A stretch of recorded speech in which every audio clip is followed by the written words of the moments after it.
Bonjour. Le bulletin de mission du 19 avril 2025 nous vient de Thaïlande. Le titre, missionnaire ou volontaire. Je m'appelle Renato. Lorsque je suis arrivé pour la première fois à Bangkok, en Thaïlande, j'étais plein d'impatience, mais aussi d'incertitude.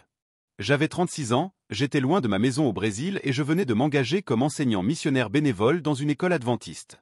C'était un nouveau départ, mais je ne savais pas exactement ce qui m'attendait. Étais-je vraiment prêt pour cela ? Étais-je en retard dans le jeu ? Tôt le lendemain matin, je me suis étiré dans le hall de mon immeuble, essayant de me débarrasser du décalage horaire avant d'aller courir. C'est alors qu'une vieille femme thaïlandaise s'est approchée de moi. Elle n'a pas hésité. « Qui êtes-vous » me demande-t-elle sans détour. « Je suis un nouveau professeur. » ai-je répondu. « D'où venez-vous » ?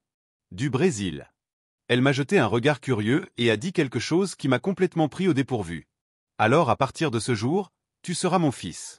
Je prendrai soin de toi. » Je la connaissais à peine. Et pourtant, elle m'a vu. Elle m'a accueilli. Et juste comme ça, j'avais une famille dans un pays étranger. Le lendemain, c'était le sabbat, et elle m'a présenté à son mari à l'église.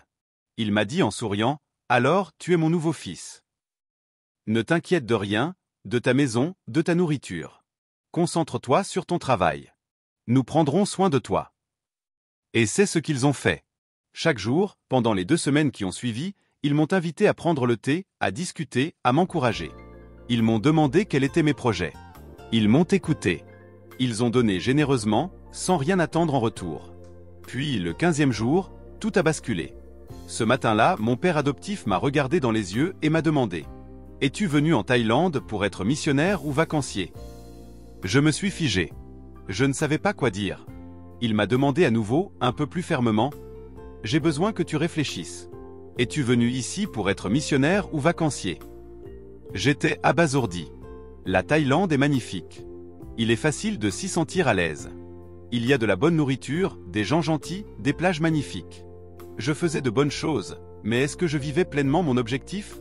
Je ne pouvais pas lui répondre. Je ne pouvais pas lui répondre. Le lendemain, jour de sabbat, j'étais très occupé. Église, repas partage, ministère de la jeunesse. J'ai salué le couple, trop occupé pour parler. Je me suis promis de les retrouver plus tard. Mais plus tard n'est jamais arrivé. Cet après-midi-là, alors que je faisais la sieste, j'ai reçu un appel de leur fille. Elle m'a dit « S'il vous plaît, priez pour papa. Il ne se sent pas bien. » J'ai couru hors de mon appartement en pyjama. 2 ambulances sont arrivées et reparties. Puis la nouvelle m'a frappé comme un mur. J'avais perdu mon père adoptif. J'étais engourdi. Je n'avais pas seulement perdu un mentor. J'ai perdu quelqu'un qui m'avait aimé comme un fils. Je me suis retrouvé à me poser des questions. Et maintenant ? Que arrive-t-il à maman ? Qu'en est-il de la question qu'il m'a posée ? Lors de ses funérailles, j'ai eu une conversation profonde avec Dieu. Ce n'était pas chic ou poli, c'était réel. Seigneur, donne-moi la force de répondre à la question qu'il m'a posée. Aide-moi à prendre une décision. Suis-je fait pour être missionnaire ou vacancier ? Et là, j'ai fait mon choix. Je me suis tourné vers ma mère adoptive et je lui ai dit, avec toute la conviction que j'avais. Je suis venu ici pour être missionnaire, pas pour être vacancier. Ce moment a tout changé. Il est devenu mon tournant. À partir de ce jour, mon cœur a changé. Les distractions se sont évanouies. Les doutes se sont évanouis. Le pourquoi est devenu clair.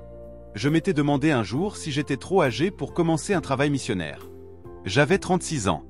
La plupart des volontaires avaient une vingtaine d'années. Mais maintenant, j'ai compris que le moment choisi par Dieu est parfait. Il n'était pas trop tard. C'était juste à temps. J'ai cessé de me demander combien de temps je resterais. J'ai cessé d'essayer de comprendre ce que j'allais faire ensuite. Au lieu de cela, j'ai simplement dit « Me voici, Seigneur. Utilise-moi. N'importe où. À tout moment. » Aujourd'hui encore, je prie pour que, où que j'aille, même si je quitte la Thaïlande, Dieu me maintienne en contact avec le travail missionnaire, par l'intermédiaire du service bénévole adventiste ou de toute autre porte qu'il ouvrira. Car je ne suis pas venu ici uniquement pour vivre une expérience. Je suis venu ici pour un but. Prier pour les missionnaires comme moi à l'école internationale Ekame à Bangkok, en Thaïlande, alors qu'ils proclament la venue prochaine de Jésus. Merci pour votre offrande du 13e sabbat ce trimestre qui aidera à répandre l'évangile dans la division Asie du Sud-Pacifique, qui comprend la Thaïlande.